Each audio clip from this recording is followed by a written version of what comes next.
Okay, now if you happen to start watching us at 9:50 p.m. and you're still here, I congratulate you and thank you for seeing through what has been an absolutely fascinating, gripping and, dare I say, occasionally entertaining night. It has been quite remarkable. I think all you can say is what a night.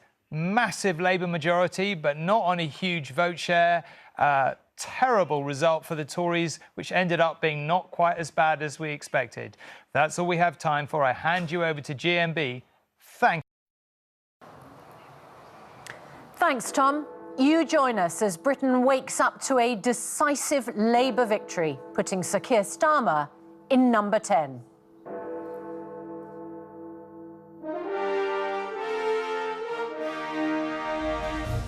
Good morning, Britain. The country wakes up to a Labour landslide as the party sweeps to victory in the general election.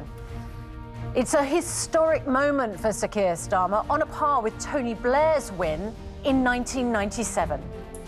We said we would end the chaos, and we will. We said we would turn the page, and we have. Today we start the next chapter, begin the work of change, the mission of national renewal, and start to rebuild our country. Thank you. Rishi Sunak held on as an MP, but it was a catastrophic night for the Conservatives as 8 members of the Cabinet lost their seats. The British people have delivered a sobering verdict tonight. There is much to learn and reflect on, and I take responsibility for the loss. Ed Davey's Liberal Democrats have enjoyed their best night since 2010, becoming once again the third biggest party, ahead of the SNP, which lost out heavily to Labour in Scotland. And Nigel Farage finally becomes an MP as reform surges across the country, and it's got 4 seats so far. This Labour government will be in trouble very, very quickly. We will now be targeting Labour votes. We're coming for Labour, be in no doubt about that. Friday, 5th of July, 2024. Live from Television Centre in London, this is Good Morning Britain, Vote 2024, with Susanna Reid and Ed Balls. Well, good morning, Britain. It's 2 minutes past 6. You've had a long night. I have. Ed Balls. I have. So, very good morning. Good morning to you. And, is it morning? It is morning. It is morning. It is, and it's a new dawn, of course, for the Labour Party. Now, this is a historic win, but not without its losses and not without its problems. What do you make of what's happened to Labour overnight? I mean, we'll be talking about the complexity of this election because it is so fascinating, one of the most interesting elections that I've seen for a very, very long time. But simply put, first of all, Labour has won a historic victory, a huge majority. And in fact, if you think of where Labour came from, losing in 2019 to Boris Johnson, an 80-seat majority, to turn that round in 5 years, this is a bigger turnaround in British politics than anything we've seen in the last 100 years, bigger than Tony Blair in 1997, bigger than the 1945 Labour government at the end of the Second World War, and Keir Starmer will have a big majority for a full term. That is the positive, but of course it is really complex because reform has surged across the country. The Conservatives losing huge numbers of seats, all those cabinet ministers are going. But reform is going to be there, saying to Keir Starmer from the beginning, are you delivering?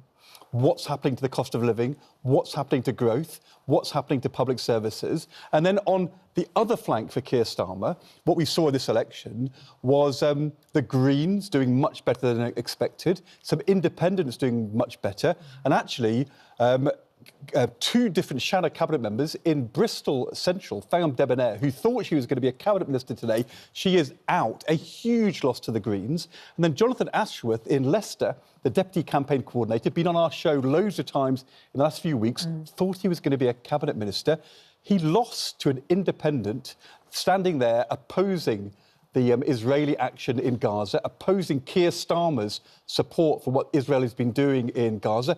Jonathan Ashworth lost his seat, and you can see across the country. Of course, Jeremy Corbyn as well won in Islington. He was an independent against the official Labour candidate. So the Greens, the Independents and the Reform Party are all going to be coming from both sides from the beginning, saying to Keir Starmer, are you delivering?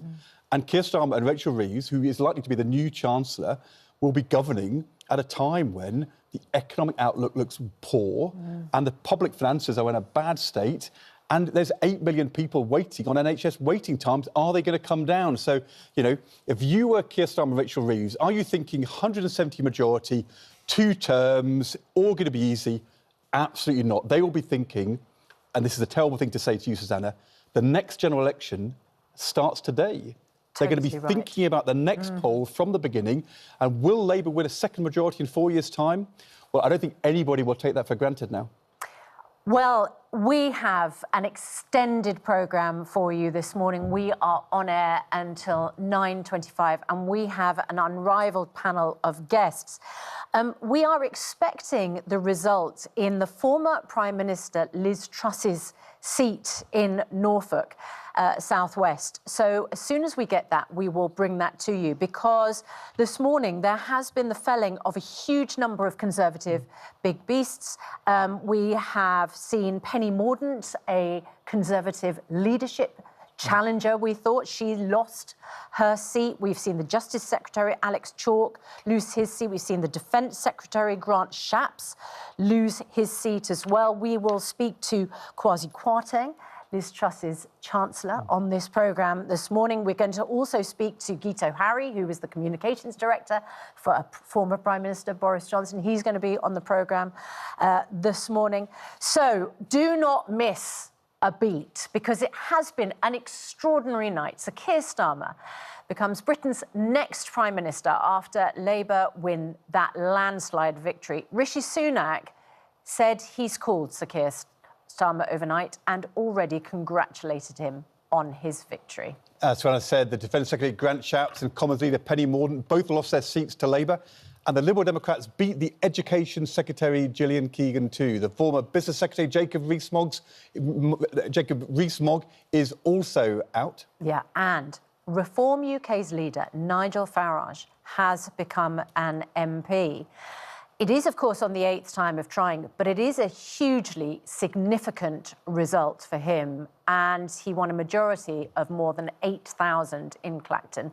So far, Reform have 4 MPs. Our political correspondent Louisa James has been up all night watching hour by hour, minute by minute as things have developed, and she's now outside Downing Street, where in the next few hours the new tenant, Keir Starmer Prime Minister, will be arriving to move with his family into number 10 Downing Street.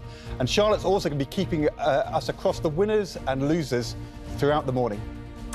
We'll bring you expert analysis, of course, from Andrew Pearce and Kevin Maguire, and 2 former Chancellors join us live in the studio, George Osborne and Kwasi Kwarteng, as we look at a night of high drama and ahead to what happens next.